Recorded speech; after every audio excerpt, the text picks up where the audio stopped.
তো hello chefs and viewers, আজ দেখাবো তন্দুরিতে ভেজ হারা ভারা কাবাব কীভাবে বানানো হয়। তন্দুরির একটা খুব ভালো একটা ডিশ এটা, অনেকেই খুব বেশি পছন্দ করে এটাকে। তো আমি প্রথমেই বিনস, ক্যারেট আর কলিফ্লাওয়ারকে চপ করে নিয়েছি।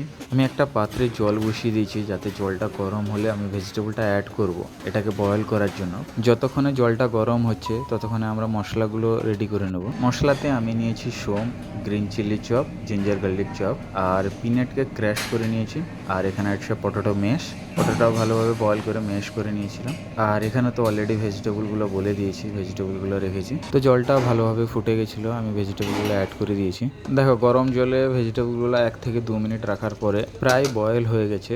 জাস্ট একটু পুরো বয়েল হবে না, হার্ডনেস থাকবে। তো আমি এখানে 2টো স্ট্যানার ইউজ করছি, কারণ হচ্ছে ভেজিটেবলগুলো বাইরে যাতে না বেরিয়ে যায়, কারণ এগুলো অনেক ছোট ছোট, তার জন্য আমি 2টো স্ট্যানার ইউজ করছি। এখন এটাকে পুরোটাই স্ট্যান্ড করে নিয়েছি আমি। এখন স্ট্যান্ড করার পরে এখানে আমাদেরকে কোল্ড ওয়াটার অ্যাড করতে হবে, যাতে করে এর কালারটা না যায়। ব্লাঞ্চ করার পরে এর অর্গ্যানিক কালারটা যে থাকে ওটা যাতে না চলে যায়, আর ভেজিটেবলের কুকিং প্রসেসটা যেন এইখানে স্টপ হয়ে যায়, ওভার কুকড না হয়। এটাকে এখন এইভাবে কিছুক্ষণ ছেড়ে দেবো, যাতে নর্মাল টেম্পারেচারে চলে আসে। ততক্ষণে আমি এখানে পালকটা ভালোভাবে ওয়াশ করে ব্লাঞ্চ করে নেব। এখানে আমি 2 কাট মতন পালক নিয়েছি, ভালোভাবে ওয়াশ করব, কারণ পালকে প্রচুর পরিমাণে বালি থাকে। জলটা গরম হয়ে গেছে, এখন অ্যাড করে দেবো পালকটা জাস্ট কিছুক্ষণই ব্লাঞ্চ করতে হবে, বেশিক্ষণ লাগবে না। হয়ে গেছে, কালারটাই চেঞ্জ হয়ে গেছে, এর পুরো স্ট্রাকচার চেঞ্জ হয়ে গেছে।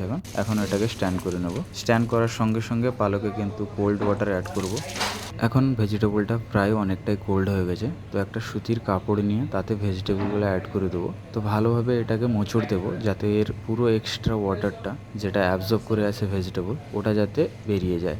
ভালোভাবে মোচড় দিলে সব জল বেরিয়ে যাবে। এভাবে আমরা পুরোটা করে নেব। প্রায় সব জল বেরিয়ে গেছে। এখন একটা আলাদা বাউলে এটাকে রেখে নেব। এখন গ্যাসের ওভেনে একটা কড়াই রেখে গ্যাসের ওভেনটা অন করে নেব।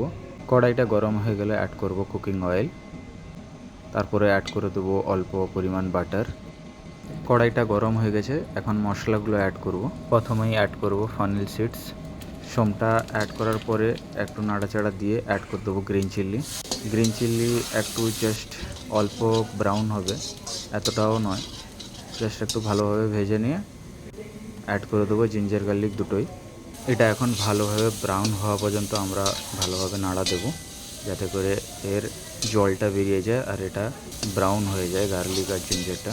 এটা এখন পুরোপুরি ব্রাউন হয়ে গেছে, পুরো গার্লিক জিঞ্জার সব কিছু। এখন অ্যাড করে দেবো ভেজিটেবলটা একটু সতে করে নেব ভালোভাবে।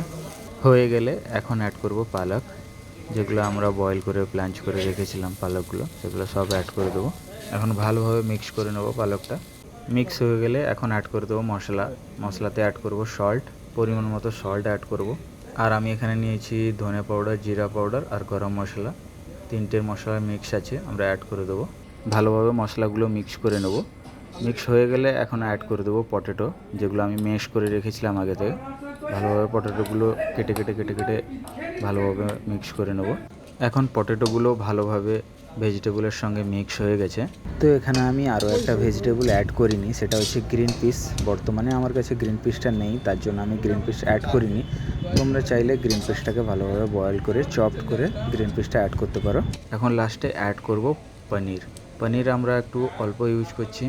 পটেটো অল্প ইউজ করে পনির বেশি ইউজ করতে পারো, বা পনির কম ইউজ করে পটেটো বেশি ইউজ করতে পারো। তো ডাইরেক্ট আমি পনিরটা গ্রেট করে নেব কড়াইতে।